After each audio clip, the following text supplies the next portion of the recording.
महात्मा फुले समाजसेवा मंडळ संस्थेच्या वतीने श्री जगताप साहेब माध्यमिक शिक्षणाधिकारी सोलापूर यांना निवेदन दिले होते, ज्यामध्ये संपूर्ण सोलापूर जिल्ह्यांमधील शाळांमध्ये परिपाठाच्या वेळी बालविवाह प्रतिबंध शपथ घेण्यात यावी असे म्हटले होते।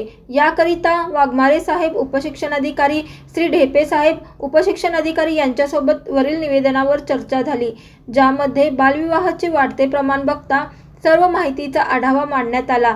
त्यावेळी एकमताने निर्णय घेण्यात आला की या 100 दिवसीय उपक्रमाला पाठिंबा म्हणून 10 डिसेंबर 2025 ते 26 जानेवारी 2026 पर्यंत बालविवाह प्रतिबंध प्रतिज्ञा घेण्यात येईल, जेणेकरून प्रत्येक लोकांपर्यंत हा उपक्रम घेऊन जाता येईल। यावेळी सदर उपक्रमाचे नियोजन व वेळोवेळी आढावा घेण्याचे काम संस्थेच्या वतीने रजनीगंधा गायकवाड जिल्हा समन्वयक यांनी केले। लवकरच सोलापूर जिल्हा बालविवाह मुक्त होईल असे सांगण्यात आले।